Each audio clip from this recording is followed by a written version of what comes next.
Thank you for coming to the 4th Connected Sociologies event. The Connected Sociologies curriculum project is funded by the Sociological Review, and it aims to make open access resources for teachers, students, and anybody else who might be interested for the rethinking of sociological concepts and categories.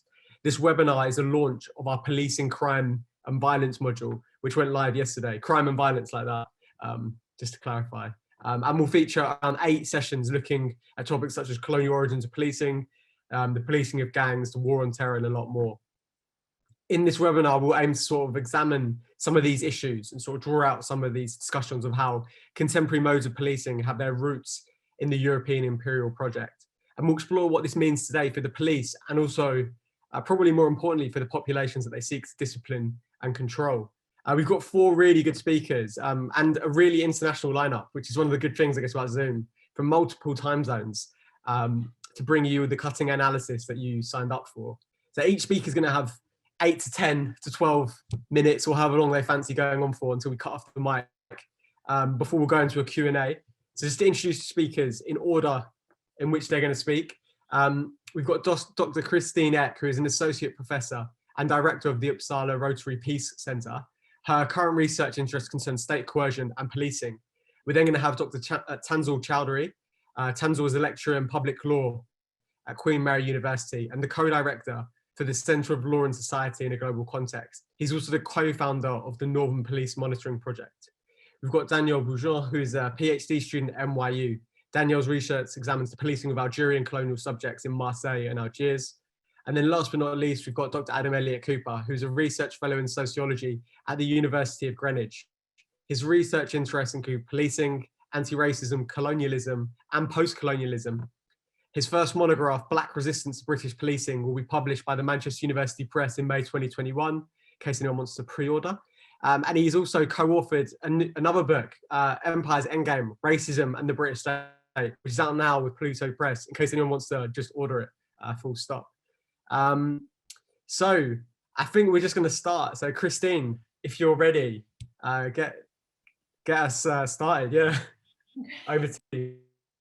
Thank you. Nervy to be the first one to start, but thank you for the invitation to be here. We were chatting before the webinar started about the study of policing being sort of bifurcated across different disciplines. So I think webinars like this are really important for getting kind of a dialogue on some of these broader issues. So my research looks at how local insurgencies in UK colonial territories prompted adaptations to police forces, looking at the post-World War II period. And so today I'm going to share 4 reflections that are based on my work.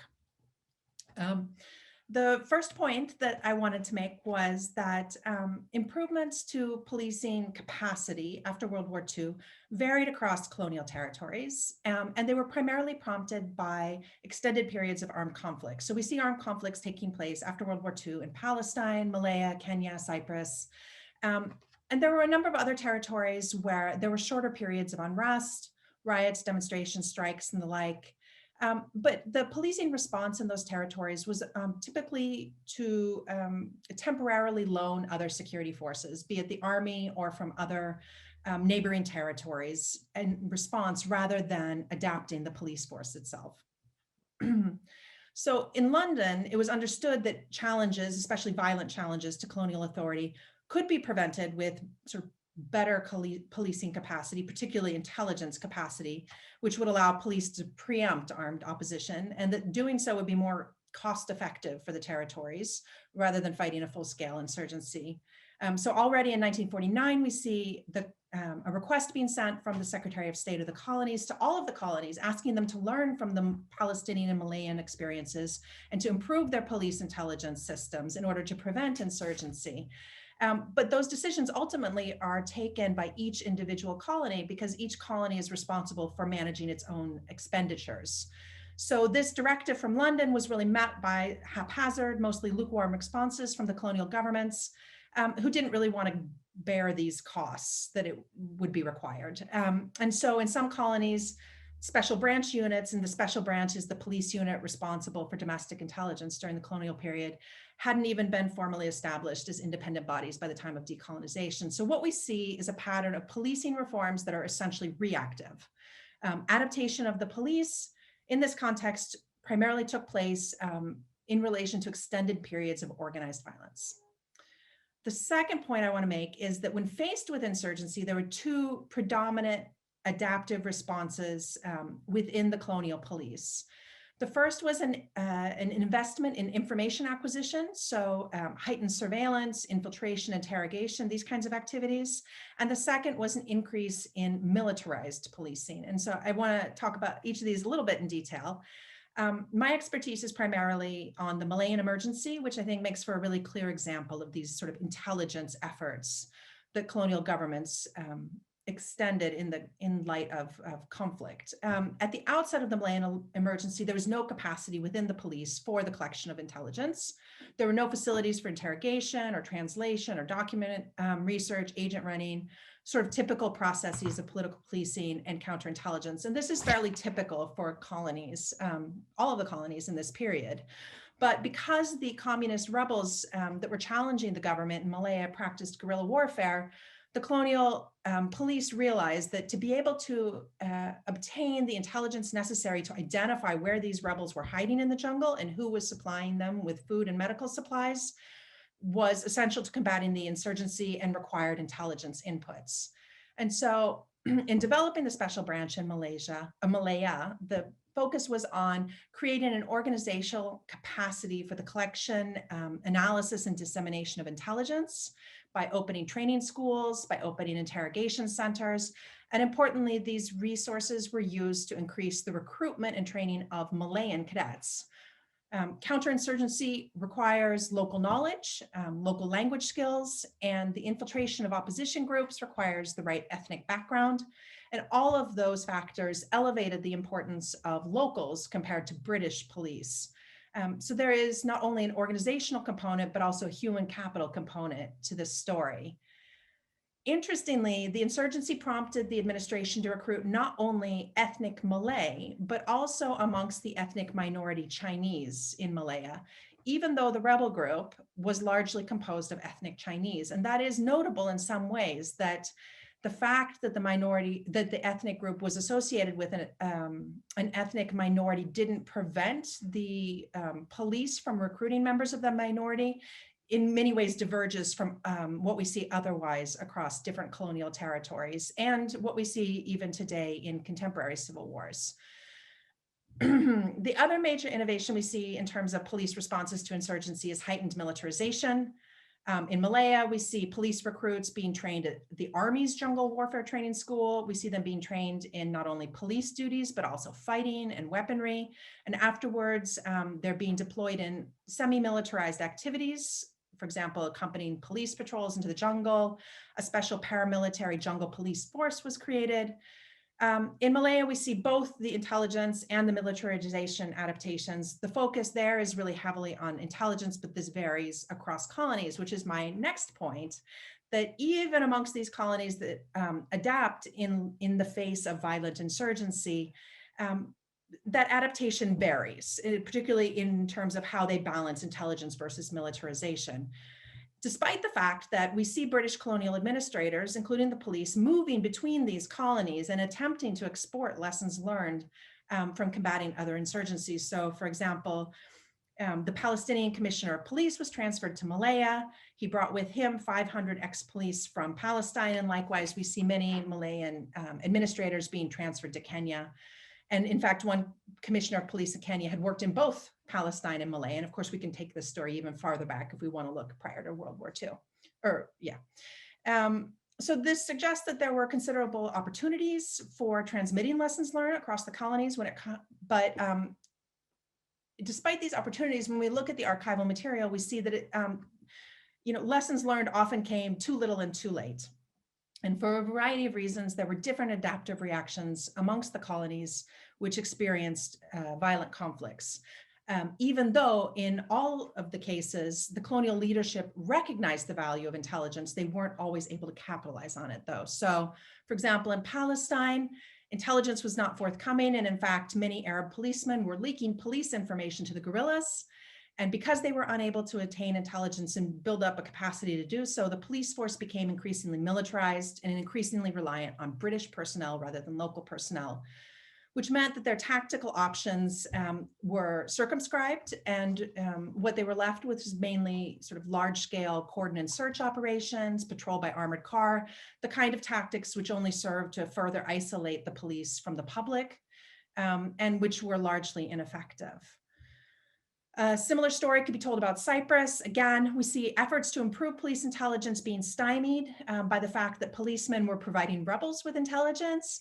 And in many cases, the rebels were targeting ethnic Greek security branch officers with violence or threats of violence, causing them basically to defect from the organization, so that within a short amount of time, all of the senior posts in the special branch were filled with British officers, which then subsequently struggled with language and intelligence issues. And without proper information, again, police measures were indiscriminate.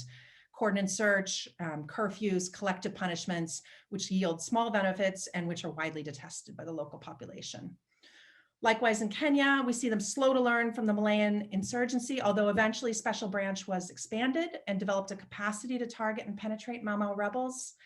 And a new police school was opened to train Africans in police leadership positions. Although notably here we see that while there was an increase in the number of Africans recruited and promoted to positions of command, this was not true of the Kikuyu ethnic group who were associated with the Mau Mau rebellion. And so we see kind of differential reactions in terms of which locals are being recruited into the police across different colonies. My fourth and last point is that to some degree, the policing adaptations that we see in response to insurgency during the colonial period impacted on the character of the police forces immediately after independence. And to some degree, those legacies continue to impact on policing on former colonies even today. So in some statistical analyses I've conducted, I find that former UK colonies, which experienced armed conflict during their colonial history, had higher levels of colonial police expenditures, and today score higher on contemporary assessments of police reliability, which I think reflects kind of a continued level of heightened capacity that was initiated during the colonial period. We see in Malaya, the police force that they inherited from colonial Britain had the tools necessary to conduct extensive surveillance. They had a legal framework allowing for those types of activities. And in the intervening years of independence, the government has further expanded this type of legislation, and Malaysian politicians have tasked the police with detaining and charging political opponents and other regime critics, which they're able to do in a really, really targeted fashion, thanks to the strong sort of surveillance and intelligence capacity that they have, and which was initially developed during the colonial period. I'm running a little low on time, so I'll skip over a few points. But I also want to point out that sometimes colonial policing legacies are not only institutional, but they may consist of just particular policies that can be retained from the colonial period into the independence period. So in Palestine, for example, the practice of punitive house demolitions can be traced back to the British counter-insurgency against Arab and Jewish rebels. And the British government transferred the authority to conduct house demolitions to Israel at the end of the British mandate. And we see the government of Israel continuing to use that practice today. So there are some sort of path-dependent trajectories that we see going from the colonial into the period of independence. But these trajectories can and were altered by politicians, but to a certain extent, they were also sticky. So the last point I just want to leave you with is to make it really, really clear that when I'm talking about police capacity or sort of improved or strong police capacity, I don't mean that in a normative sense to be either good or bad, but instead that we need to ask ourselves, policing capacity for whom? Police capacity can be put to use for social goods. It can be used for citizen safety, but it can also be used as a tool for governments to repress citizens. So the implications of increased policing capacity for inhabitants really depends on the way in which that capacity is then subsequently yielded by governments. So I just want to make that clear. I've had to skip really a lot of nuance and detail that in provisos I would like to make, but I'll just wrap it up here because I'm definitely over 8 minutes now. Thank you very much for that, Kristine.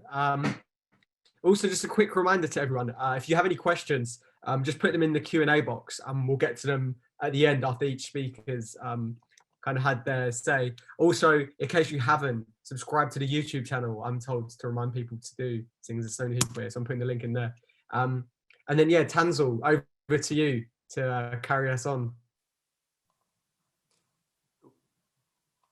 Okay, thank you very much, Amit. So first of all, thanks to the organisers for inviting me to speak, and it's a pleasure to share the panel, albeit virtually, with my esteemed colleagues. I think what I might will probably be doing is to maybe to zoom out a little bit vis-a-vis Kristine's talk, and maybe offer some initial theorizations of the themes and topics of this discussion. So policing has been an enduring feature of UK racialisation in enabling capital accumulation as well as disciplining resistance to it in the UK. And by this, I also mean to include the period before the historic migrations of former so-called colonial subjects, mainly from the Caribbean and Asia, to the UK metropole. Therefore, to understand the connections between contemporary UK policing, race making and capital accumulation, we can't just look at the UK, but we have to look at its former empire. So critical histories of UK policing, in particular the formation of the Metropolitan Police in the UK, relate to, quote, the rise of professional policing to the conjunctural crisis of early capitalism, end quote, and the desire of the state to pacify an emergent industrial working class.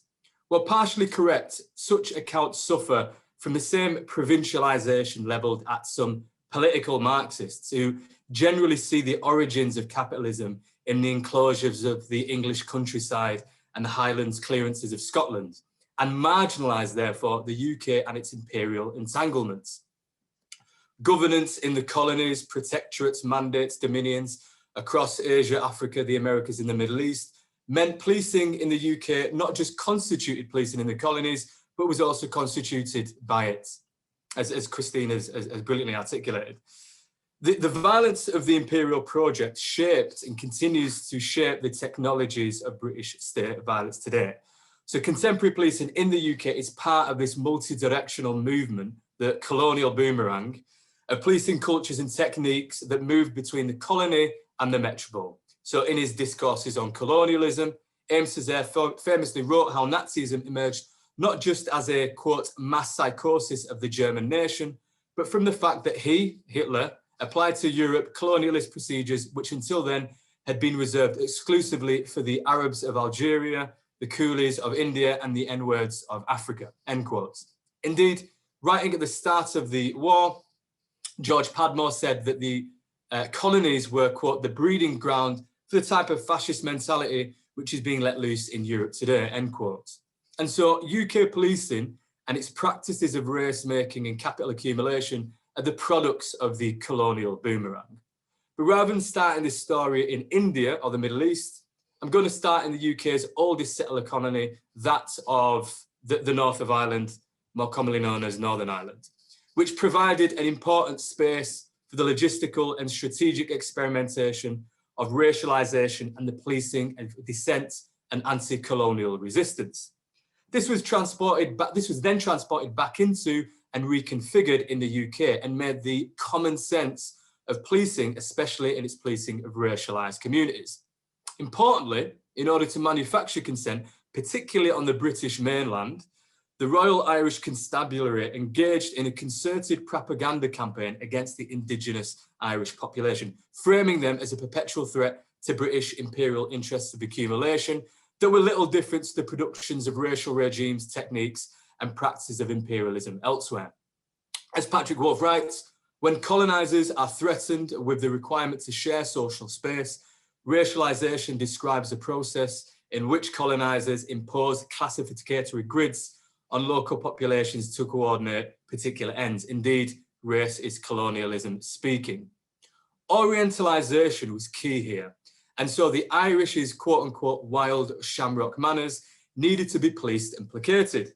Sir Robert Peel, the founder of the Metropolitan Police, once described the Irish and their, quote, natural predilection for outrage and a lawless life, end quote, as something he thought couldn't be controlled. Irish communities were identified as what Paddy Hilliard famously referred to as suspect communities, and would legitimate the use of exceptional powers put in place by the state to police and dominate those communities. The role of race-making here, therefore, had a particular job of legitimation of policing practice. I say that deliberately because race-making does different types of work at different times and places beyond legitimation, and so can also include the material production of different social formations and classes. That's not something I'm going to dwell on too much here. So the boomerang effect of policing in Northern Ireland was to have a direct consequence in the UK. Sir Robert Peel, considered, as I mentioned earlier, one of the key progenitors of the London Metropolitan Police in 1829, had also served as Chief Secretary in Ireland and was an officer in the British Mandate of Palestine. What policing in Northern Ireland brought to the UK was a militarization in the practice and operationalization of policing in urban cities, rationalized through an orientalizing discourse directed against diaspora and migrant populations, often in the service of accumulation. And hence, we see the durability of colonial relations into the current conjuncture. What Stephen Green refers to as inner city Orientalism similarly constructs diaspora and migrant communities and communities of colour from Brick Lane to Moss Side, Brixton to Chapeltown or Tottenham as things like gangsters or terrorists or what have you. Paul Gilroy writes, writing on the connections between national decline and race is instructive here. He writes, quote, how unified national culture articulated around the theme of legality and constitution, end quote, is alleged to have been violated by black criminality, illustrating how this disrupts the obedience for law and the ubiquitous threat to British culture that blackness poses. The internal Orientalism is often articulated through various panics, from mugging to the Black Party, or the pervasiveness of knife crime and its alleged concomitancy with drill and trap music. These provide new rationalities for military urbanism in such communities. And so the low intensity wars of the Troubles in Northern Ireland re-emerged through suspicionless stop of searches of Muslims at airports and the anticipatory logics of the Prevent programme, or the intersection of the gangs matrix and joint enterprise laws that criminalise young black men, or the shoot-to-kill policies that have killed John Charles de Menezes, Azelle Rodney, Mark Duggan, Anthony Granger, etc., etc. I want to make a few final remarks for us to think about. So one of the things I mentioned was about race-making and racialisation doing different work in the defence of capital, but here are some other final reflections. How useful is thinking about the connections between race-making in the former colonies, although some colonies still do exist, to policing of diaspora and migrant communities in the UK today? Also, given the oscillatory nature of the boomerang, are the labs of post-colonial experimentation, not just in Gaza and Nigeria, but also in Tottenham and Moss Side? How do we make sense of Europe's police taking anti-terror tips from Israel, as reported in the Jewish Chronicle in 2017? Or the College of Police, which is an arm's-length body of the Home Office, providing international leadership and strategic leadership training to police forces in 23 countries, including the Kingdom of Saudi Arabia, Kuwait and Bahrain. Or the WikiLeaks revelation that British police train members of the Rapid Action Battalion, which has been responsible for hundreds of extrajudicial killings in Bangladesh. Relatedly, and something I've not discussed in any desirable detail, is how contemporary policing is connected to both race-making and contemporary global capital accumulation. So we no longer live in the kind of generalized colonial imperialism of antiquity, but what John Gallagher and Ronald Robinson called the imperialism of free trade. So this is where there's a transfer of limited powers of self-rule to typically westernized elites of nominally sovereign yet dependent indigenous governments in a global network of free trade, governed by post-World War II powers and their transnational corporations and institutions. In short, what does the colonial boomerang of policing look like in what they call the period of the imperialism of decolonization? Does it maintain its position as the repressive state apparatus, to use the Althusserian term, to quash dissent against capital? Or is it more directly engaged in the extra economic enclosures of the common, so-called primitive accumulation. How is race made through these policing practices in the service of capital? My final reflection is this. At some point in history, we have anti-Meriaized or re-anti-Meriaized the police. I've just learned that word in the last few days, which is why I can't say it properly. In other words, what we've done is we've converted the noun to the verb. So I don't just mean to refer to the police, but to policing as a discipline in technology. And I don't need to repeat this in any detail, but we're obviously aware of the kind of outsourcing of policing to the public sector workers in the PREVENT programme, or the self-policing of our own streets and cul-de-sacs, especially prominent in the pandemic lockdown. Of course, as good historians, we know these changes here from the noun to the verb are not the products of reason, but tied to power and material relations. Thank you very much. Brilliant, Tanzil, and thank you very much for sharing some new words with us all. It's always good to be picking things up. So yeah, over to you, Danielle, whenever you're ready.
So first, I want to suggest that colonial policing was not just something that developed in the colonies, although it certainly was, but it was also developed through exchanges continuously between colony and metropole throughout the colonial period.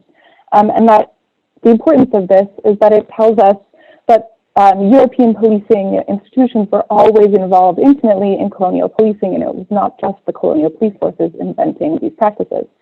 And second, I'd like to suggest that the tactics of colonial policing that we see in contemporary situations are not just the legacies of war, but also developed through quotidian practices through nearly a century of colonialism in various geographies. And so that it's important to look at this longer scale of colonial policing in order to think about its impact today. So to think about those 2 points, I'm going to give us some examples from the context I'm most familiar with, which is the policing of Algerian colonial subjects in the French Mediterranean. So to give a quick context for those of you who might not be familiar, France first invaded Algeria in 1830, and it became 3 French states, departments in 1848. So at 1848, it becomes technically part of the French nation, not juridically a colony. However, Algerians, although they are French nationals, are not French citizens. So there is a distinction being made, right, in the legal setup. Algeria is also quite unique in that it's very close to metropolitan France. So for my idea of circulation, right, this is perhaps a unique case. But although it's exceptional, I think Algeria is also very illustrative. So throughout the colonial period, picking up again on something Tanzil's already introduced, press and anthropological sources and government sources all developed this idea of the typical Algerian criminal. Algerians were described as thieves, as jealous and violent lovers, as illogically prideful and violent. And of course, these are all highly gendered notions of criminality that focus on the danger in particular of Algerian men. And obviously, these stereotypes are not rooted in any sort of fact, but are rather rooted in a desire to show why Algerians were uncivilized and thus in need of French colonial oversight. But these discourses really mattered in police practices. So rather than just sort of existing in this discursive sphere, they had very tangible impacts on how police interacted with Algerians who they had been trained by these colonial discourses to see as inherent and indeed racially criminal. So to turn to my first point of circulation. After World War I, the immigration between Algeria and France really picks up with thousands of Algerians entering the metropole.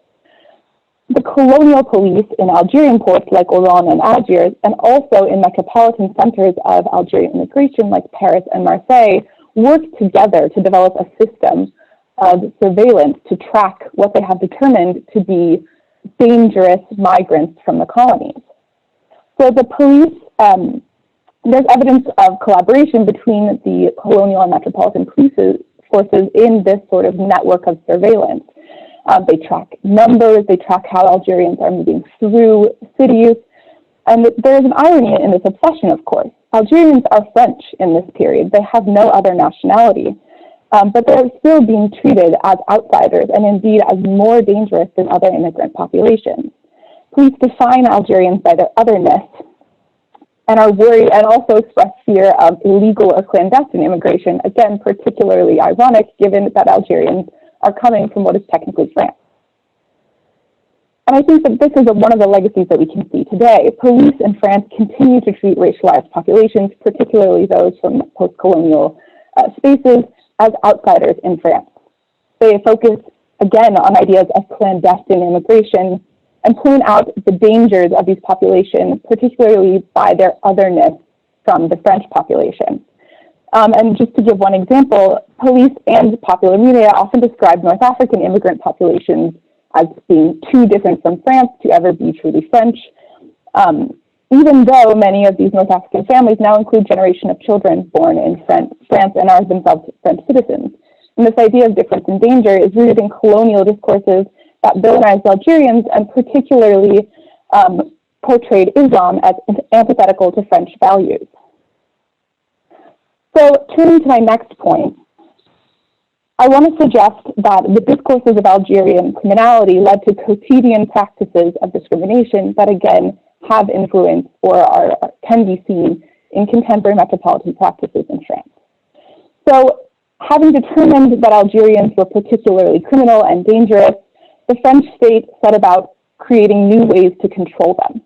In the colony, this was established through special sets of laws. So in Algeria and in many other French colonies, there was what was called the Indigenous Code, which was a special series of laws that applied only to colonial subjects, not French citizens, and it criminalized specific actions. So, for example, critiquing the French state was a criminalized act under the Indigenous Code, but only for Algerians. This code, however, did not exist in France and could not exist in France. And so the metropolitan police couldn't use this particular tool of colonial control. But instead, they were inspired by the practices of colonial police to use similar repressive tactics even without this legal framework.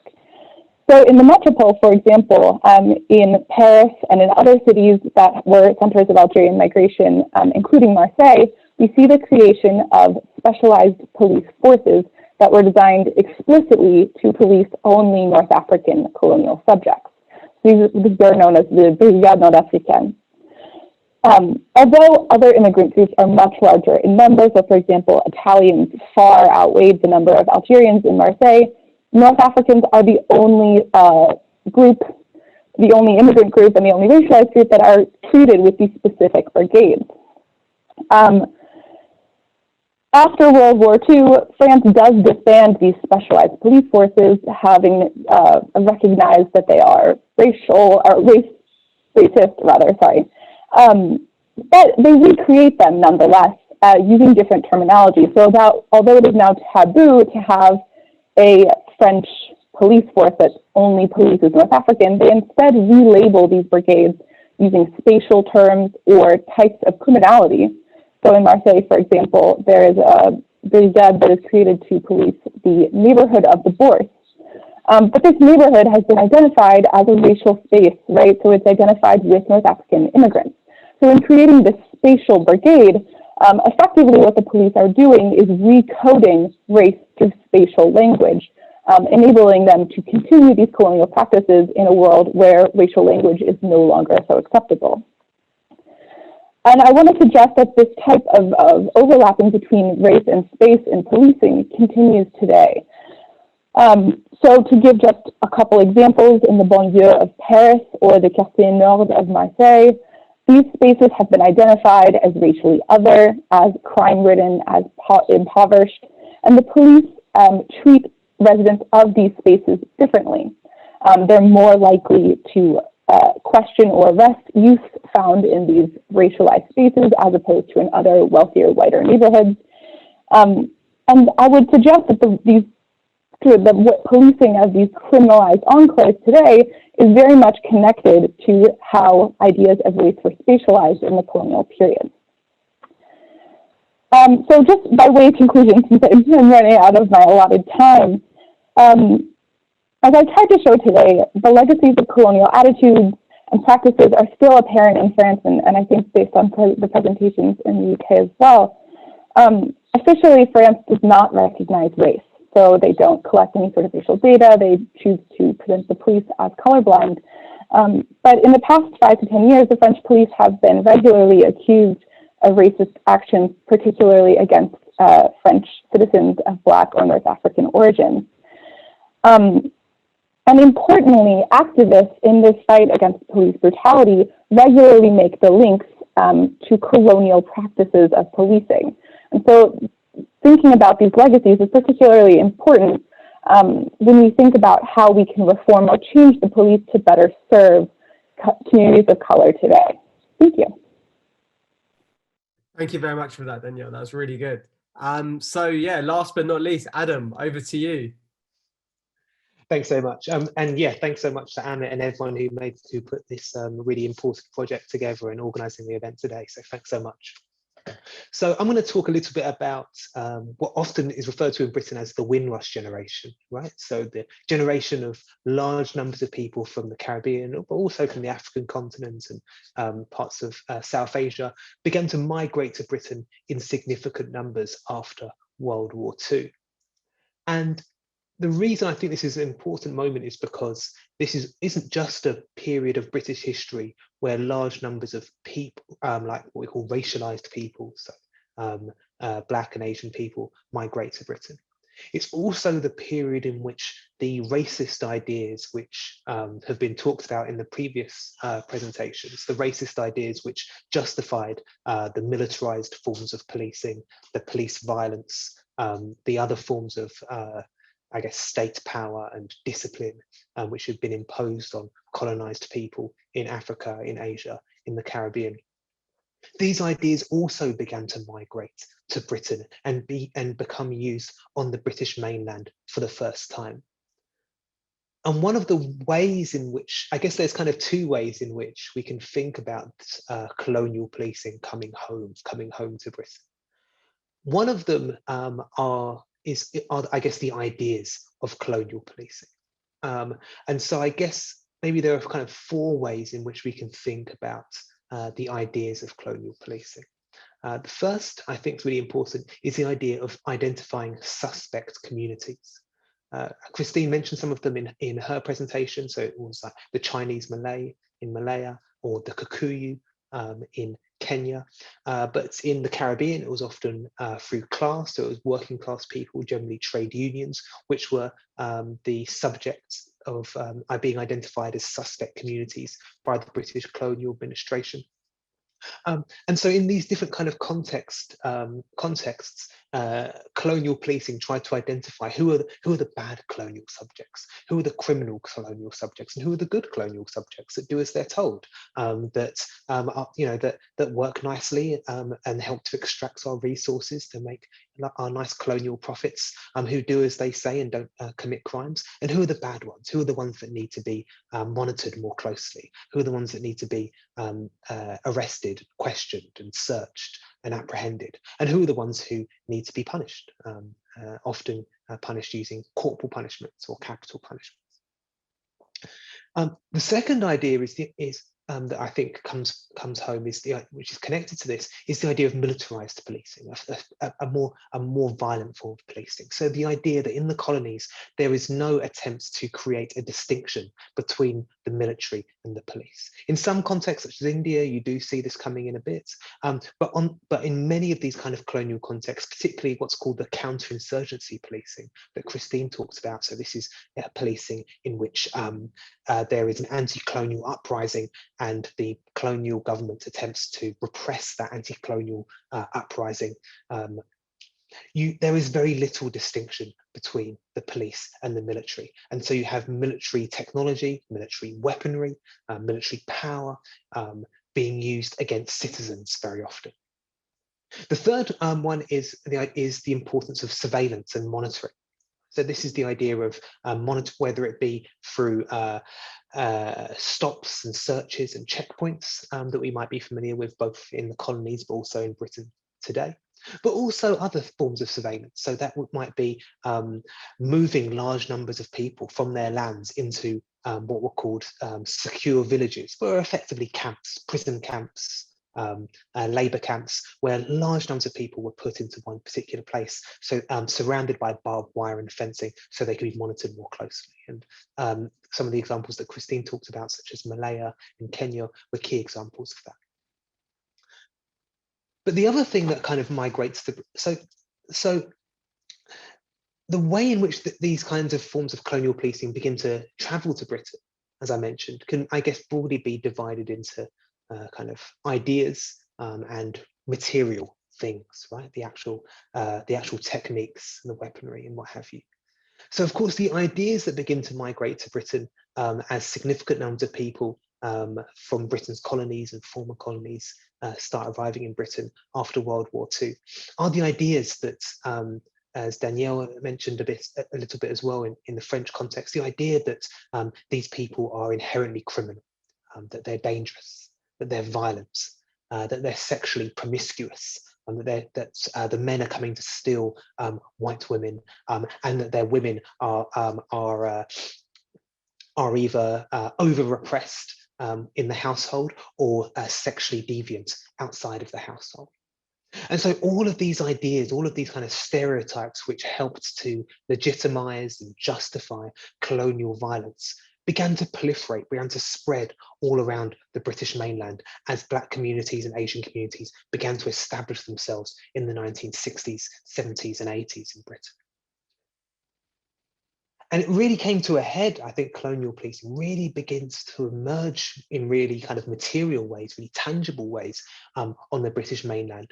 Not when that first generation, the so-called Windrush generation, arrived in the 1960s and 70s, but when the second generation of Black and Asian people begin to emerge in the 1980s, the significant generation of people that were born in Britain. They weren't like their parents who had been born in Africa or Asia or the Caribbean. They'd been born in Britain, and they had therefore had a different relationship with Britain. Many of them didn't have any kind of alternative homeland to return to or to think back to.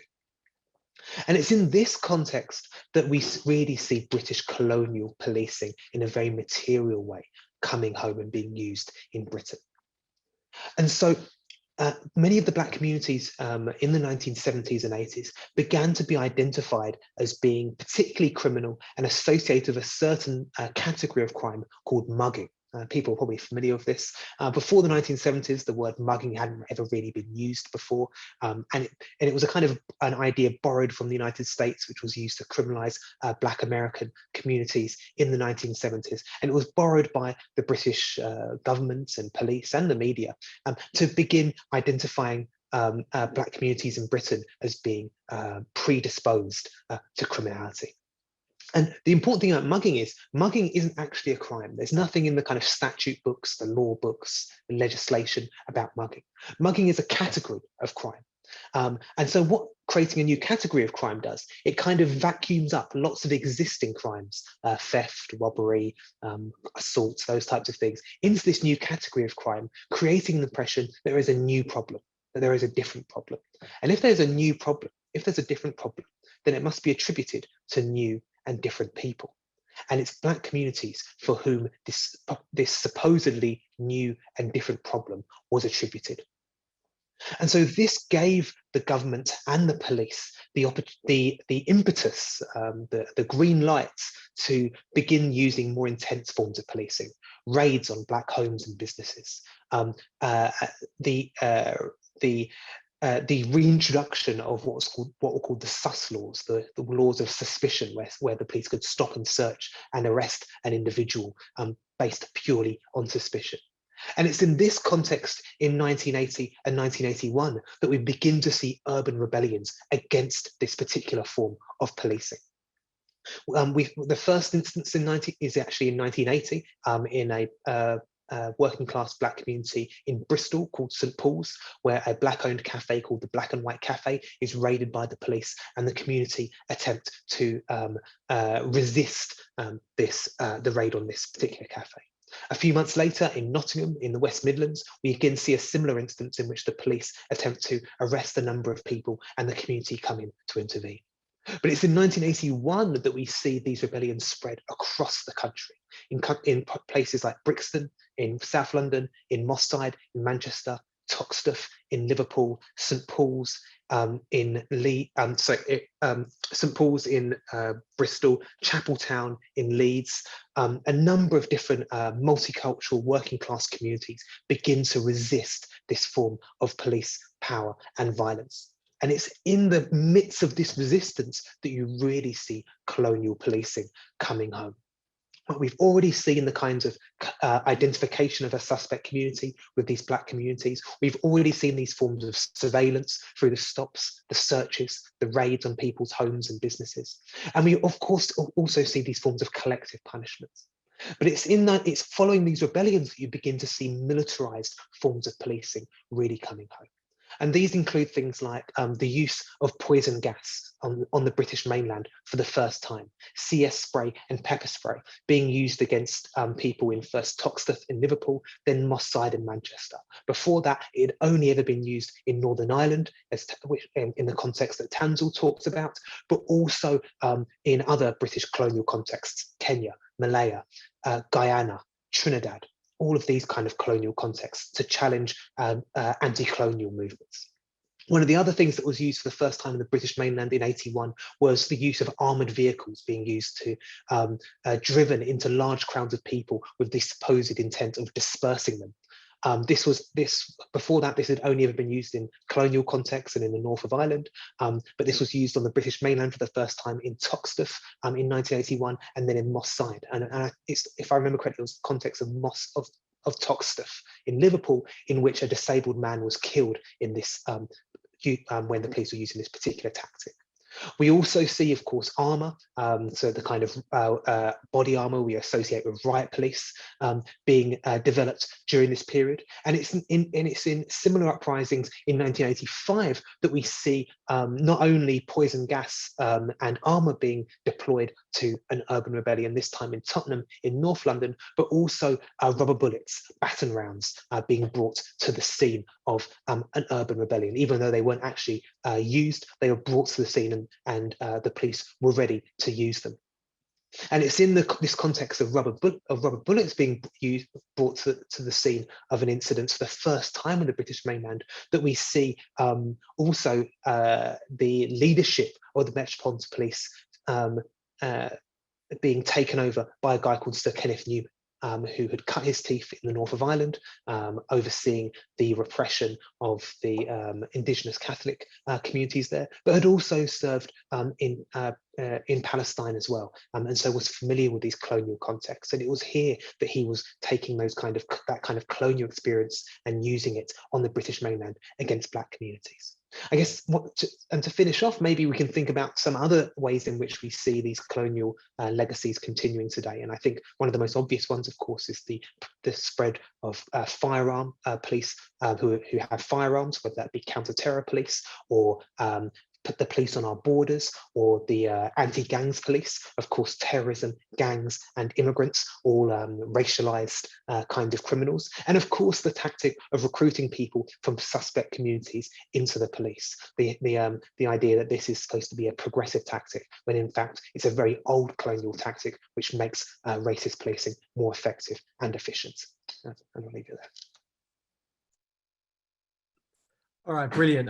Thank you very much to all our speakers. There was some excellent discussion, I guess, to stimulate the Q&A. So we've got some questions already, which is really good. But again, a reminder, just put them in the Q&A box, and that'd be great. There was also a question for Tanzil in the box, just to spell out that word that you used, because that was quite a lot for us, I think, who are not as well versed in some of these terms. So yeah, Kristine, I'm going to go to you first. And the question is on the relationship between intelligence and policing, and it's, can we state that the police has also been involved in creating intelligence rather than just as a form of surveillance, especially if we look at community watchdogs in authoritarian countries? I'll do my best to answer that. So I would say, in the context, the colonial context that I'm studying on and focusing on in those periods, in those periods, the police have a certain capacity for what they call criminal intelligence. So kind of solving and managing what they consider to be ordinary crime. But when, at the outset of the Malayan Emergency, you see these police officers getting directives. You need to infiltrate the rebels. We need to know who these people are. We need you to get inside of these rebel organizations so that we can, combat them, basically. And you see, as a response from the police officer, saying, we don't know how. Like, we just, we don't know who these people are. We don't know how to get in there. We don't have, people that we can use as operatives to infiltrate. We just don't have the knowledge and capacity to be able to do this. And it takes, Malaya several years. They're sending both British staff and local staff to the UK to be trained by both MI5 and the Metropolitan Police, to acquire sort of the skill sets necessary to be able to export those back to the colony and establish, these sort of extensive surveillance apparatuses that we then see later, fingerprint cards, records of millions of citizens, names, addresses, an ability, better language and interrogation ability, skills. So I would say, I don't know if they create intelligence or create surveillance, but I think what you see in this period is that, sort of contestation being, causing a reaction in which they try and create sort of structures, really elaborate structures and organizations to be able to amp up their surveillance capacity. And it's those kind of structures and also the human capacity, as it gets taught to people, that we kind of see a legacy of today. I hope that's an answer to that question. Thanks for that, Kristine. Does anyone want to add to that? Yeah, Adam, do you want to come in?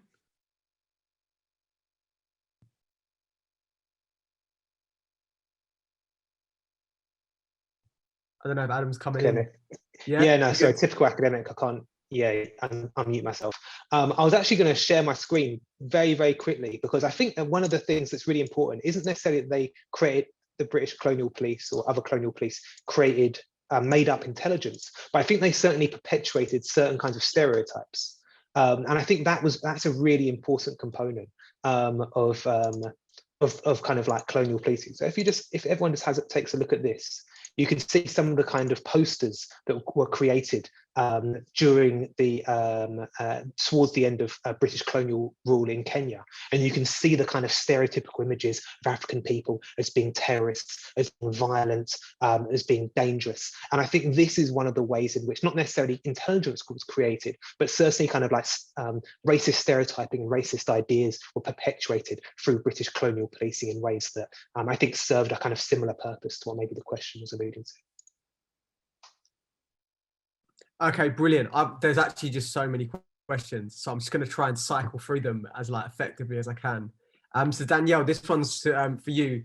And someone just basically asked a question about, I'm not sure if this is outside of the scope of your research or not, but what about like sort of policing in Algeria today, rather than just thinking about policing of Algerian populations in France?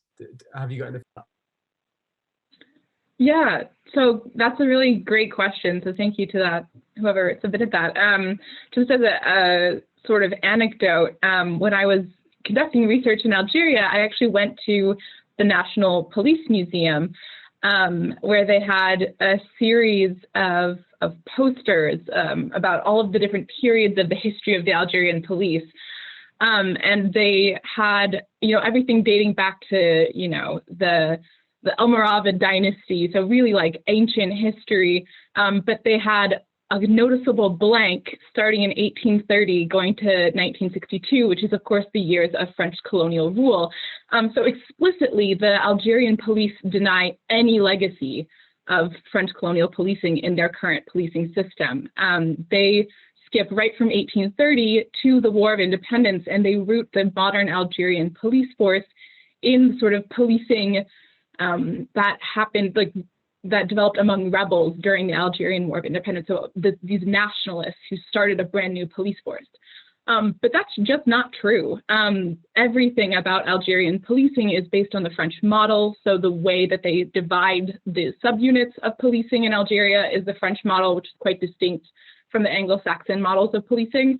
And just so beyond sort of institutional structures that are clearly legacies, I think that there is an authoritarian bent of policing, and particularly policing protest in modern Algeria, that very much inherits from the French state's policing of protest and policing of resistance during the colonial period. So interestingly, the Algerian state would deny all legacies, but I think that is inaccurate.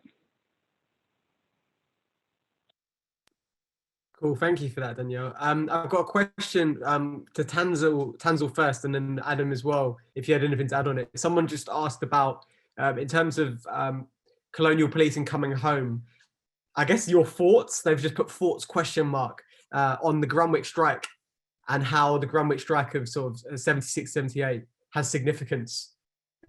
Yeah. Any thoughts? Although I'm familiar with the Greenwich strike, I don't know the details of the policing of it, so I won't speak any further on something that I'm not too familiar with. Adam, would you like to go?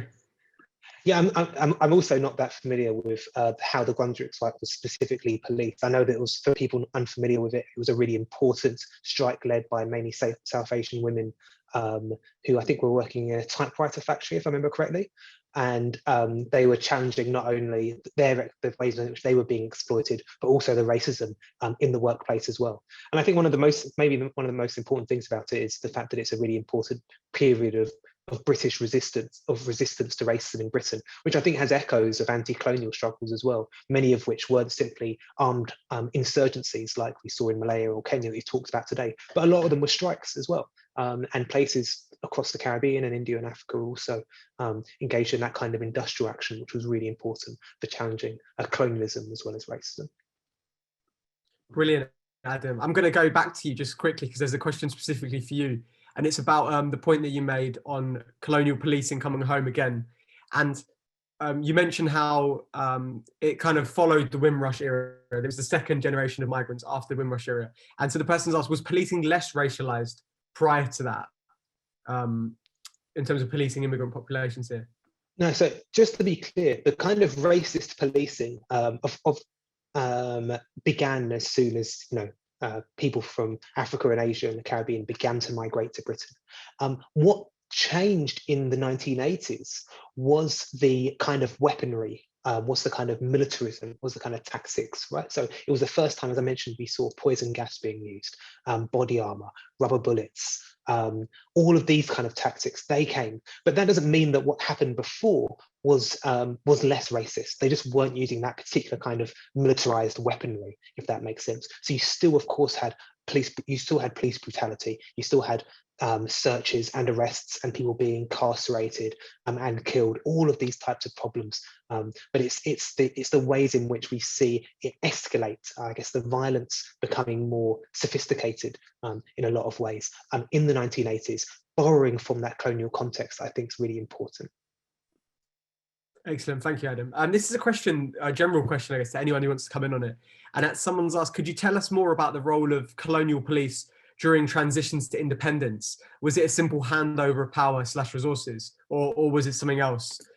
And then related to that, someone's also asked about Indian policing systems. How do you consider contemporary Indian police and Indian policing to be similar to colonial policing? So it's a bit of a mouthful. Does anyone want to come in on that? Yeah, Kristine?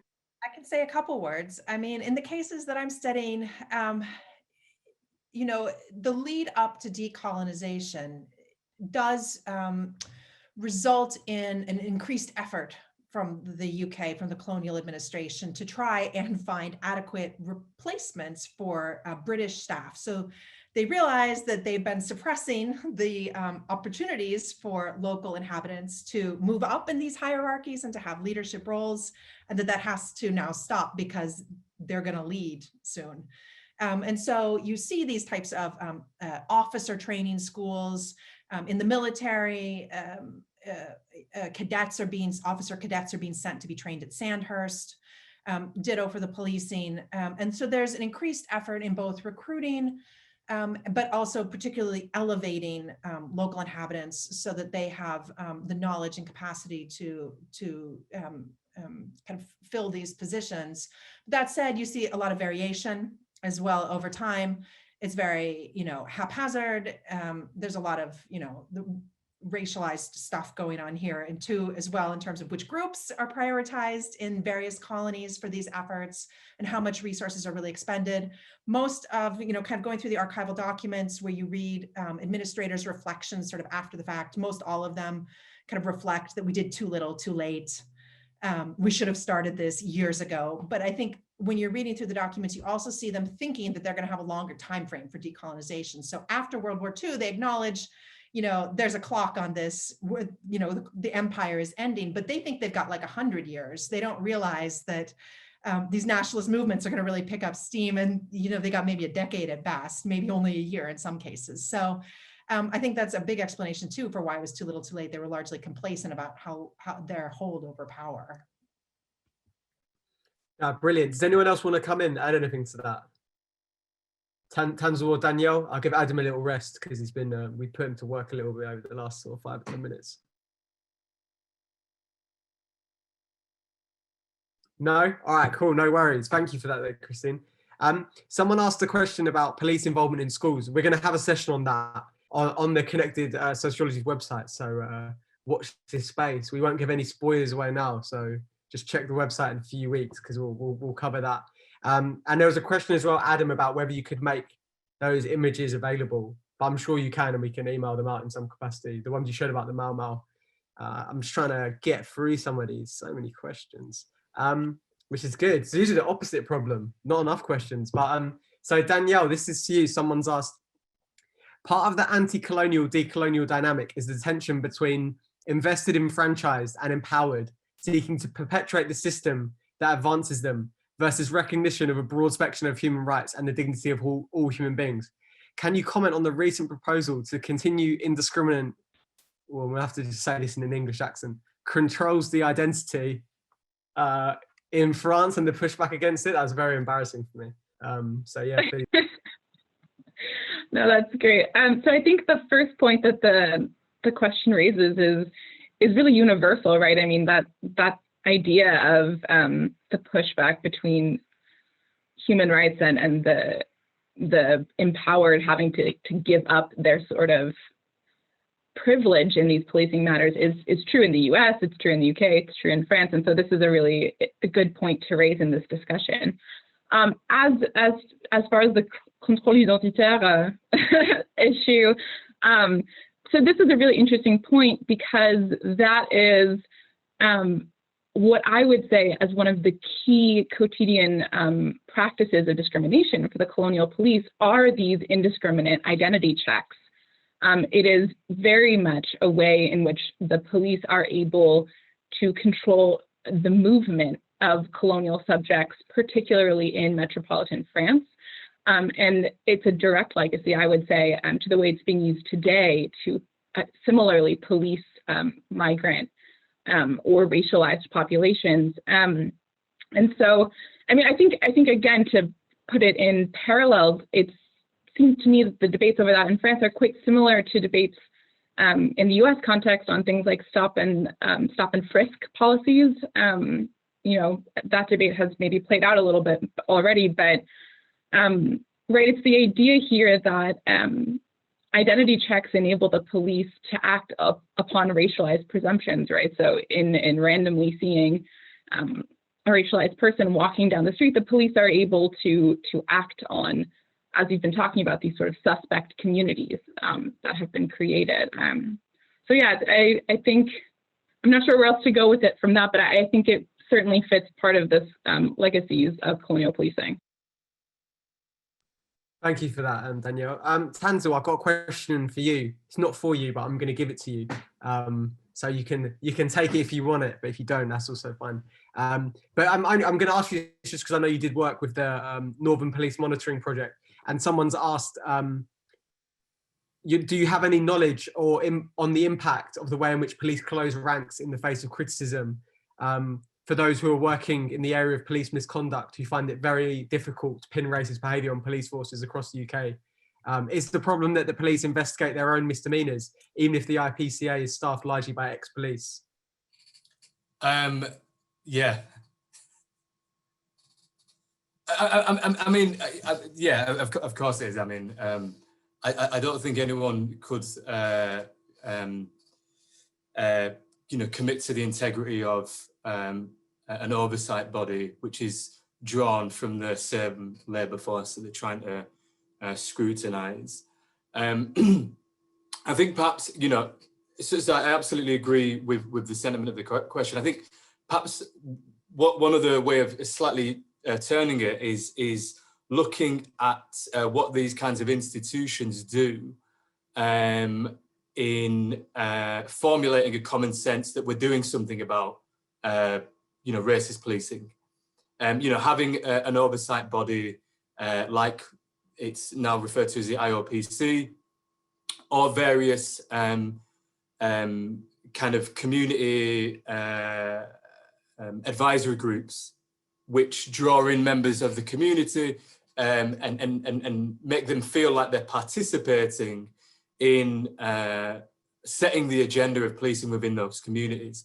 And I think this is really, really important, because I think what it does is to really dilute more imaginative efforts to respond to these issues of racist police, you know, because we've got the IOPC, because we've got, you know, in theory, a Crown Prosecution Service that can criminally indict officers, although the last time that happened was back in the 1950s, because we can bring civil actions against police, because we have a myriad of inquiries. This is actually part of an architecture to effectively immunise and reify the impunity of the police. And I think this is why the conversations around defunding, divestiture, abolition are so much are really interesting, not because they offer this interesting but also sensible alternative, but I think they try to kind of pierce through the work that organisations like the IOPC, independent advisory groups do. So I think it's important to note not just that these organisations like the IOPC, like the legal system in which you can try to attempt to bring actions against the police, either civilly or criminally, are not just only weak, but they also serve, I think, a political function in precluding the possibilities of imagining a world without the police or policing. Okay, brilliant. I'm going to come back to some of the last points that you made, because we've got so many questions, as I guess reflective of our time on some of those themes. I wanted to get some of the early questions because I feel bad that I've neglected them. So someone asked, and I'm not sure if anyone has any knowledge of this. If you don't, obviously that's fine again. But can any of the panelists speak about the impact of policing on Roma, Gypsy and traveller communities, and and the extent to which there are parallels with the experiences of other minorities in the UK. I'm going to assume Adam or Tanzil might be better placed, unless Kristine or Danielle have a bit of a niche or other interest. Yeah, Adam or Tanzil, have you had anything on that or no? I'll give you a quick breather, Tanzil. So I think one of the ways in which the policing of traveller communities, the parallels that they have on other racialized communities, is the ways in which it's not simply that traveller communities are associated with crime. It's the fact that their very way of life is criminalized. So the fact that living in a house that can move, and not having bricks and mortar and the kind of paperwork and all of that kind of things that comes with it, is in itself made to be a crime. And so therefore their very existence is made into a crime. And we can see kind of similar ways in which this maybe is reflected and repeated for other racialized communities, right? So one of the ways you might see it, for instance, is the way in which popular music in Black communities is criminalized. So the very act of enjoying drill music today, or grime music 10 years ago, or reggae music 30 years ago, or carnival 40 years ago, or, you know, I could go on, is also criminalized. So the very kind of social and cultural fabric of that particular community is considered to be a crime and is policed as such. Or if we think about the ways in which Muslim communities are criminalized, their very faith and all of the cultural and social institutions that are associated with that faith are considered to be suspect, are considered to be deviant, something which needs to be monitored, something which needs to be policed, right? So although music and faith and your home life and existence are kind of different, we see that they're connected in the ways in which they're really fundamental and important parts of people's everyday existence as a community, or as a section of society, but they're considered to be in and of themselves something which should be considered suspicious, something which should be considered deviant, and therefore requiring of a different kind of policing, like a racialized kind of policing. And you can see this in many of the kind of Roma and traveller communities across Britain, where the places where they've set up to live have been cleared by police, they've been subjected to brutality in ways that I think are definitely connected to those other kinds of racist policing. Yeah, no, thanks for that, Adam. Tanzil, I'll let you just relax for a little bit, because I'm gonna probably end up giving you another question in a minute, so don't worry. So yeah, there's actually just been there's a lot of questions basically, but I'm just going to wrap them up into one about defunding the police. Kind of what would that look like? What does that mean? And then someone's asked a similar question, saying sort of what alternatives can be created or offered to people who feel like they need the police in their lives. I don't know. I guess maybe the people want to just give their general thoughts on kind of some of these sort of debates which are circulating at the moment. I know particularly within the context of sort of recent Black Lives Matter protests and things that are becoming the mainstream, politicians in Britain are talking about it a bit more dismissive, but talking about it. Any thoughts on that reform and things like that?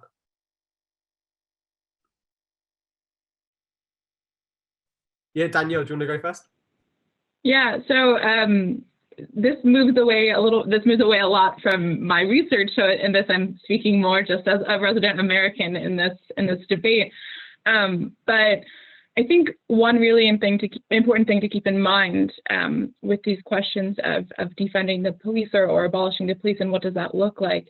I think it's important to understand that the fundamental role of the police in society is violence. And if we accept this, right, this is a premise that many sociologists have made about the police, and if we accept that the central role of policing is violence, then I think it becomes easier to consider in what situations would we accept that violence can be used legitimately against citizens. And I think, to me, part of the answer to this question is that in the US context, for example, the role of policing has become so capacious that the potential for the use of violence is all-consuming in our society. And so part of the solution, although not the only solution, is to radically reduce what the police are asked to do. And by limiting the role of the police in society in this way, that we can reduce the ways in which violence can be used against citizens. So just one thought in what is a very complex problem, but perhaps a way to start.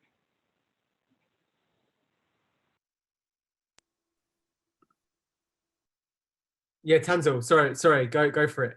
I see you were trying to come. Yeah, just kind of following on from Danielle's point, I think one of the things in terms of a political strategy for articulating and organising around defunding the police, I think one of the things following on from Danielle is this idea of unnaturalising the police. You know, recognising that the police is a kind of a historically contingent force which emerges at a particular moment within society. I think the other thing as well, and again, we have to kind of pay homage to the kind of social movements, a lot of Black feminist organising and scholarship that have argued for abolition and defunding for many decades. They've already kind of articulated the I think really sensible, reasonable arguments for defunding the police, and often they deal with the kinds of difficult questions that we would have around, what would happen if your, house got robbed, or what happens in situations of domestic violence. And these are real concerns, but this is a kind of work and thinking and organising that people have been doing with the kind of critical resistance movement, and it's been amplified in the last several years in responding to these questions. And so the kinds of things, that we can think about in terms of a future without the police include things like, the public health approaches, decriminalizing ways of survival, exploring transformative justice approaches that, respond to these kind of tricky questions of domestic violence, et cetera, et cetera. So I think, and maybe I'm, I sound a little bit boring saying this, but I think that, the arguments are there and they respond to the more kind of trickier questions around defunding and abolition and divestiture. And I think our responsibility is to kind of organize around those and make them sensible. We've got to create the new common sense around them.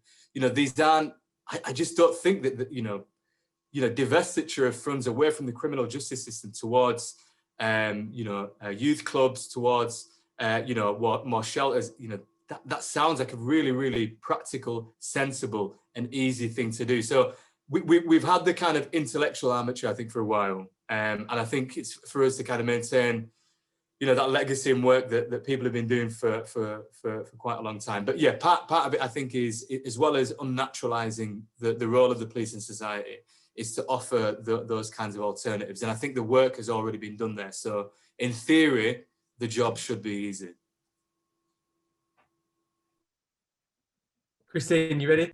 Yeah, so as the political scientist on the panel, I definitely am not going to argue with anything the participants have said so far. I'm in full agreement, but I'd like to kind of comment and come back to what Adam brought up about the IOPC and these misconduct oversight institutions. And I think there isn't a lot of discussion or a lot of thought around kind of the ways in which those are designed and created. So I think part of the problem is they have, the potential to, be useful tools for deterrence and for, kind of creating post-abuse justice. But the problem is a lot of governments have designed them without sort of good faith, so that they become sort of a facade that is used, as Adam talked about, to kind of, justify existing police practices rather than really challenge them. And a lot of that is because most of those organizations are built around, in some way or another, police involvement in the investigation itself. But I think as one of many two options we have in terms of thinking about how the police can be reformed, or other solutions to the police in general as an organization, I do think that there are ways to think about the ways in which some of our existing institutions can be designed in a way so that they respond to citizen needs, inhabitant needs, as opposed to police needs. And oversight institutions is one of those many array of options. Thanks. Adam, did you want to add anything, or do you feel like it's been solved, the problem? Yeah, no, I think these guys have set the world to rights. Yeah.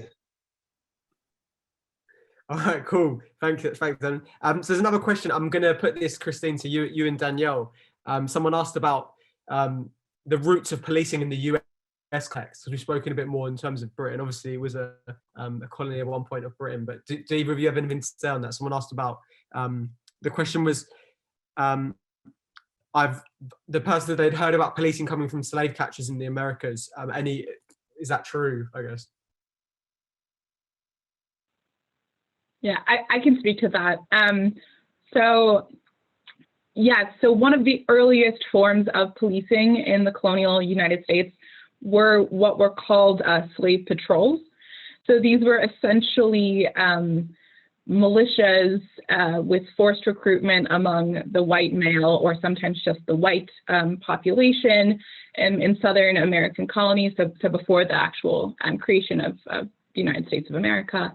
And these militias were given broad power to police the movement of enslaved peoples, and their goal was twofold, both to prevent rebellion and to return enslaved peoples who had run away. So there's a really clear link to me in the ways in which these slave patrols policed mobility, and ways in which the mobility of Blackness continues to be policed in the United States today.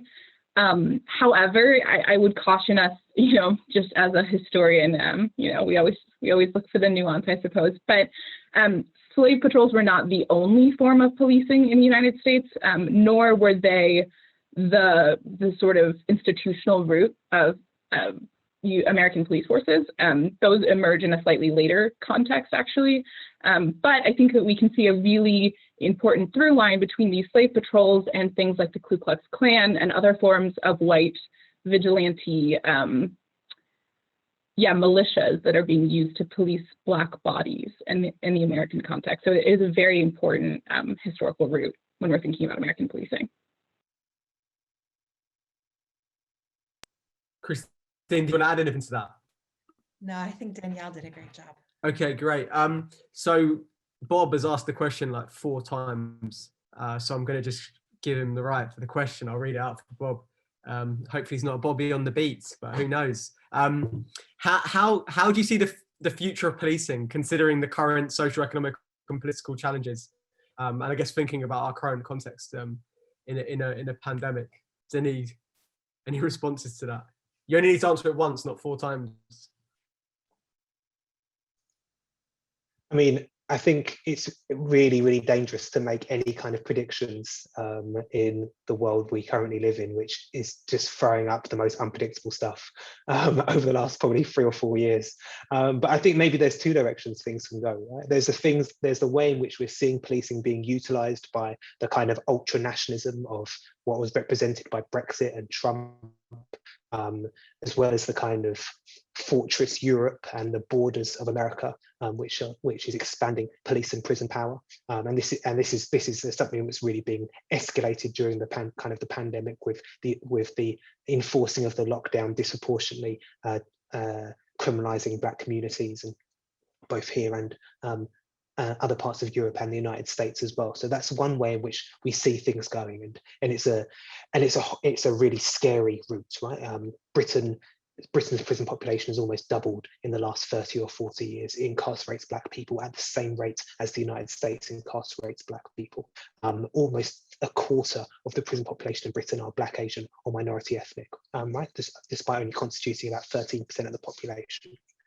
But the thing is, because of this really horrendous situation, we should be unsurprised that there's massive resistance to it, and that people are trying to not only challenge racist policing, but policing in general, right? And other people have talked about the fact that it's not enough now to have accountability and transparency and diversity. People are saying they want alternatives to policing, right? They're saying we don't want to have more and more prisons which are more likely to be full of people who have been expelled from school or experience homelessness or joblessness or exploitation in the workplace or domestic violence or child abuse or mental health problems. We want to see services for people who have experienced those kinds of social harms. We want care and support for people who have experienced those social harms, not more prisons, not more police to deal with them. And I think if the protests that we've seen in the summer of last year, which is the largest anti-racist protest movement in both British history and American history, is anything to go by, then those alternatives are still on the table. And I think people will hopefully still continue to push for them and push back against this expansion of police and prison power that we've been seeing for far too long. Cool. I'm going to move it on. Kristine, did you want to come in? I was just going to say, I think, from the state side, we've seen a vast expansion, with legislation to justify the expansion of the state's sort of encroachment, both through policing and through surveillance on sort of civil liberties. So basically saying, particularly since 9/11, a whole lot of laws that have been introduced in countries around the world that sort of justify increased security measures, and in which people are kind of asked to sacrifice a number of civil liberties, including rights to privacy in public places, rights to having, their conversations monitored and things like that, in exchange supposedly for security. And we also see a lot of mission creep with those laws. So a lot of those laws were intended to be of short duration, have only been further extended and entrenched. And I think in the context of COVID, there was a bit of I saw a question in the Q&A that has disappeared about COVID, but we see a lot of those same types of initiatives that we're asked to, agree to have our private data sort of taken by the state in for this greater purpose. But we're already seeing in some countries mission creep again. So in Singapore recently, data that was originally gathered for COVID purposes is now being used by the police for criminal purposes, which was not the agreement at the outset. So I think there's reasons to, it's important that we have these mass movements kind of pushing back at police, because we're also seeing really a lot of expansion of policing and state surveillance capacities and mission creep within those activities. Yeah, no, that's a really good point. And someone asked the question about technology and policing. So I'm just going to say that's the answer to that and dismissed it. So dismiss it in the Q&A box to work through the 13 more that we've got. Obviously, we're not going to get to them all. But I'm going to wrap like 7 into one now. Because there's been loads of questions about the End SARS movement in Nigeria and the current farmers' protests in India. And I think there's a question, I'm going to make a question out of the questions. And that is, there's a point, isn't there, about like how in the former colonies, they've obviously inherited these policing institutions from the colonial powers, and then they're like violently repressing their own people. And I guess so my question is like, what are the implications then of that for anti-racists, both in the UK and more generally, especially in the context that it's often in somewhere like India, it's brown people oppressing brown people. And then what does that kind of, how can we then think about anti-racism in those terms? I'm gonna send that to Adam first. Not to oversimplify, but class is probably a really useful way of thinking about it, right? Understanding that class and race are two things that are fundamentally linked together. And in order to understand racism, we also have to understand capitalism and the class system as well. So we know that the Modi government is in India at the moment. Many people might not be familiar with it, but it's an ultra-nationalist regime which is oppressing not only poor people, not only people oppressed by the caste system, but also other oppressed minorities and other oppressed groups, including Muslim populations and other groups across India at the moment. And so, yeah, it is a little bit more complex than the anti-apartheid movement in South Africa, where things were a little bit more, quote unquote, black and white. But I think it's incumbent on us to understand these problems in what's maybe a more complex world, if we're going to be able to challenge the kinds of urgent crises that are facing us. And I think we see similar things in Nigeria as well. There's actually a really good podcast which I recommend people listen to. It's called Millennials Are Killing Capitalism. And they've got an episode on the End SARS movement. So if you look up Millennials Killing Capitalism, you can find it, where the interviewees talk about the fact that not only were the Nigerian police obviously set up by the British colonial administration, but the British police continue to provide consultancy, weaponry, all of this kind of legitimation for the Nigerian police who are committing all of these atrocities. So we still see these links to colonialism as well, but also we have to understand the class dimension as well, the ways in which the role of the police is to protect property, and therefore the role of the police is to protect the property of wealthier people from the people who have very little property. the poorer people, the working class people in society. And that's not just the case in Britain, of course, it's the case in Nigeria and India and other places in the world too. No, really, really good answer, Adam. Does anyone else want to come in on that? Okay, cool. Yeah, it's quite an interesting question about how in your research, have any of you come across the idea or the way in which the police attempt to actually produce a good image of themselves? Has that come up in your research? And did the resistance to police violence in colonial context you studied, or in post-colonial context, also refuse and critique this sort of rhetoric of the good police, I don't know, the friendly neighborhood Bobby on the beat, so to speak? Danielle, you're nodding, so can I bring you in?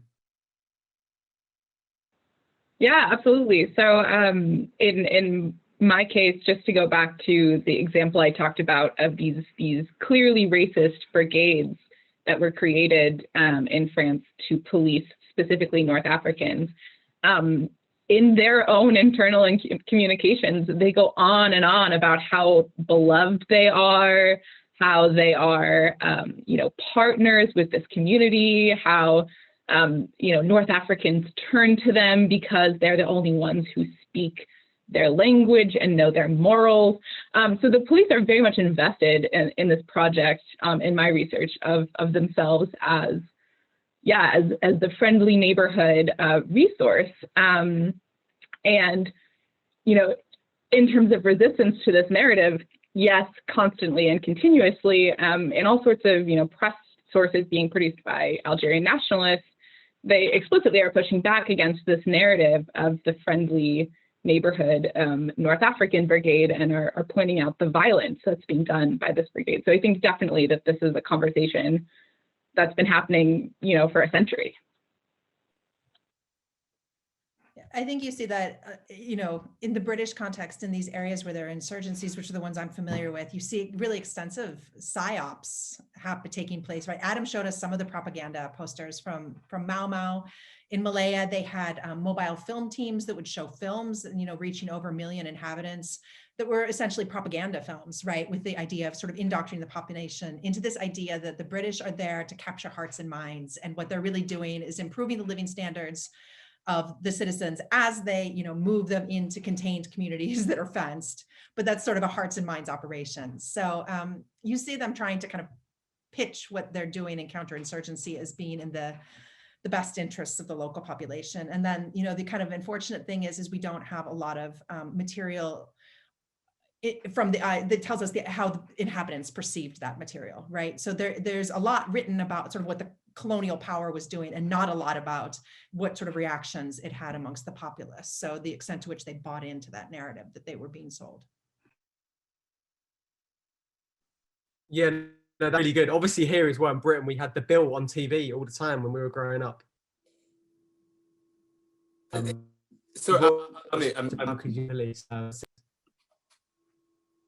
Sorry, Amit, it's interesting you say that, because I was just thinking as Danielle and Kristine were speaking, but I thought that this would be a silly point. But you've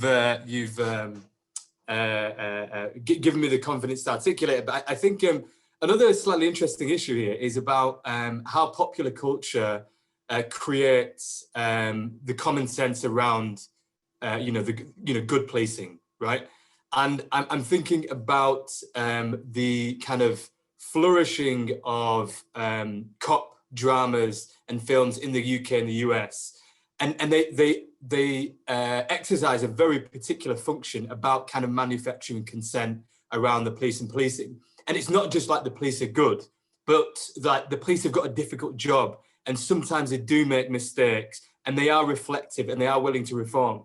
And one really good example of this, and people may laugh at me, and given all the kind of politics they have around the police, the one show that I absolutely love is Law and Order Special Victims Unit. And it's been going on for, I think about 20 odd seasons. It's one of the longest running TV dramas in the world. And if you watch it's watched by millions each week, and the writers, one of the kind of unique selling points of that show is that the writers are able to kind of respond to kind of current political events that are happening. So they often talk about, you know, institutional racism, Black Lives Matter, corruption within the state, local government, that kind of stuff. And you know, I think this is less an answer and more something to reflect upon about, you know, can we tie some kind of causative relation or correlative relation between you know, public perceptions of the police and this burgeoning of pop culture around that produces these shows, these cop shows, you know, stuff like The Dark Knight, where the police are seen as a vanguard which protects you know, Gotham City from you know, Bane, who has actually these kind of flitters of kind of, you know, revolutionary zeal, and how popular culture you know, configures the police in our kind of public and popular imaginaries. If I could just jump in really quickly on,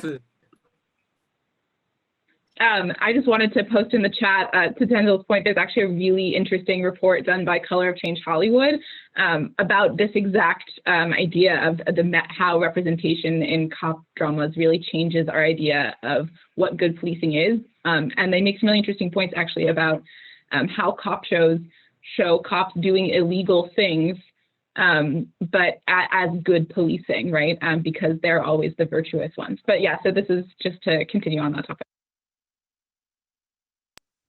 Yeah, no, thank you for that. Someone's made a point about the police, the Metropolitan Policeman going to Ghana to like seminars on good practice and stuff, which I've heard before. This again, specifically, I guess, to Adam, I'll put this to you and Tanzil. Someone's asked, does the legacy of colonial policing have an influence on the way that refugees and asylum seekers are treated today within the context of the hostile environment? I guess actually that can extend out as well to Danielle and Kristine in terms of like the US's sort of anti-immigrant discourse as well.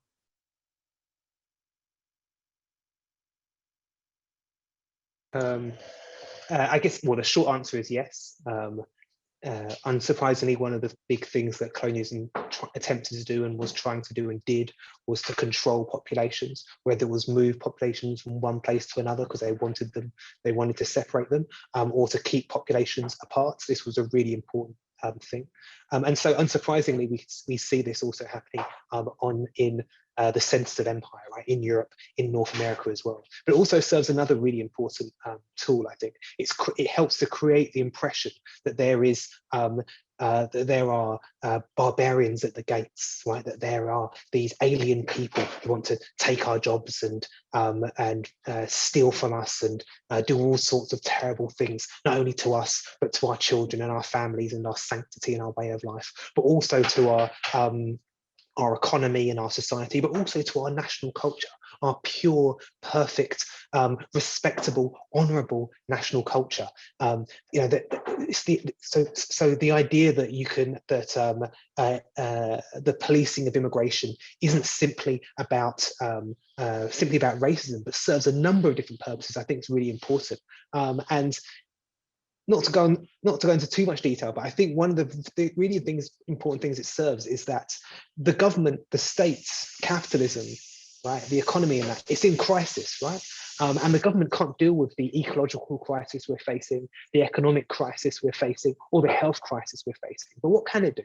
It can create the impression that there is a more urgent crisis, right? There's a national crisis for which immigration serves to displace all these other crises that capitalism and the government can't really deal with. They're going to deal with the immigrant crisis instead. So it serves a really important role in legitimizing the existing system that we live in by creating the impression that the real problem we're facing isn't climate change and capitalism and exploitation and violence. The real problem that we're facing are these darker skinned people, or, you know, these barbarians at the gates. Any other thoughts? I guess maybe Kristine or Danielle. I know, Kristine, you don't live in the States. Any thoughts for anyone who might be in the States listening about how this might relate to a US context? I mean, I absolutely think Adam did an excellent job answering that question, so I don't have too much to say, but just one point, I guess, on the US context, I think that Americans broadly don't tend to think of the United States as having been and continuing to be an empire. And I think it is important when we're thinking about the issue of immigration to recognize the role of US imperialism in creating chains of migration towards the US. So what I mean by that is that in many cases, it's US imperial or neo-imperial involvement in Latin American countries that are creating the desperate situations leading to refugees populations coming to the US. But by refusing to recognize America as an imperialist state, they're able to, politicians or sort of anti-immigrant groups are able to instead focus on this rhetoric, as Adam was saying, of this sort of foreign barbarians, right? And that they're coming from a chaotic, dangerous country that the U.S. had no responsibility in creating. And so that narrative is really dangerous. But yeah, but I know it's not really elaborating on the main points that Adam's making. No, thanks for that. I don't know. Do we have time for any more questions? I mean, I guess we do, don't we? We'll go for one more question and then we'll go for a little wrap up. So there's been a few questions. I'm going to change the question because we've had a few questions on the same thing. Someone's put, is there a commercial purpose or incentive for policing to be conducted in this manner? And there's been a couple of questions that kind of skirted around the issue of like policing, the state, capitalism, race, class, some of these things. And someone also said, which I thought was quite interesting, they said, could defunding the police lead to a situation where the ultra rich just get like basically like private militias to be there for them? But I think that happens anyway, doesn't it? I remember when Kim Kardashian's house was burning down, didn't she hire the fire brigades to just like privately protect her house? But yeah, has anyone got any comments on that? Like the kind of this like connection between the state, capitalism, class, race, a future that might not involve us, not having private police? Yeah, I mean, I think like in my presentation, I'm trying to think about these things. What role does capitalism? What role does policing play in capitalism? And I don't really kind of have a clear answer because I feel as if it kind of does different things at different moments. It can be engaged, directly in capital accumulation. So in the very kind of, what we might call, gentrification, or the kind of enclosure of common public space. Policing might have a different function, which is about defending capital and the interests of capital. So not directly engaged in the enclosure system, but by maintaining or stifling descent to capital. What we, some of the kind of state, Marxist theories of the state have referred to as a kind of repressive state apparatus. Or we might kind of think of it like more generally, that the role of the police is to maintain stability. Capitalism requires a certain amount of stability. And this is a kind of maybe a Weberian understanding of it, and that the police maintain, through law and order, stability that allows capitalism to kind of thrive. Now, I think that there are some kind of generalizations of what capitalism is implied in what I've just said. And I think that there's also kind of a implicit kind of provincialization in what I've talked about, because I don't think you can obviously think of capitalism within the confines of the nation state border. Our understanding of capitalism always has to be global. And I think, within the context of the UK, but also within the context globally, race, although, or rather racialization, though it has pre-existed histories of capitalism, capitalism has been able to take hold of racialization and the production of racial difference and use it in different ways, whether that is, dividing the working class, or whether it's, the creation of different social labor forms with, indentured labor and slave labor vis-a-vis wage labor. And, we see this kind of acutely from, social reproduction theory, which makes that division between productive and reproductive labor. So sorry, I think this is slightly incoherent, but I think there's a lot to think about, and I would conclude by saying I think that in terms of what policing does in the surface of capitalism, I think it does different kinds of things. That would be my kind of conclusion. Excellent. Anyone else want to come in, or generally, I guess, anyone got any final points, any parting words of wisdom for our audience before I wrap it up? I have one point that I wanted to make before that I didn't manage to sneak in anywhere, and that is just, I think there was actually a question about this somewhere in the chat, but that, we're focused here on talking about colonialism as sort of, kind of in the name of this webinar, and we have a bunch of people who studied sort of, really looking at these processes that lead from kind of the colonial experience into kind of contemporary experiences. But I just want to highlight the fact that a lot of the kind of policing behaviors that we're talking about and criticizing here, you see in lots of places that don't have extensive colonial history. So you see, segregating certain neighborhoods and cities and making different rules apply to those neighborhoods. You see those kinds of tactics, all types of these kinds of sort of racialized, targeted policing, differential policing, militarized policing, even in areas that don't have colonial histories. And to a large extent, that's because a lot of these ideas transfer across borders. Someone mentioned earlier, Israeli training, the UK, that happens to the US as well. US police forces go to Israel, and these types of training programs are all over the place, as well as just, we read, governments read the news of each other. You can legislate that opportunity, can you? That sounds like a good idea. While, of course, we're kind of talking about this from the context of colonialism, a lot of these ideas have migrated, globally. Brilliant. Any other parting words from the panelists? Okay, cool. Well, thank you. Firstly, thank you so much to the panelists. That was really good. And you did an amazing job answering some of the questions as incoherently as I put them to you.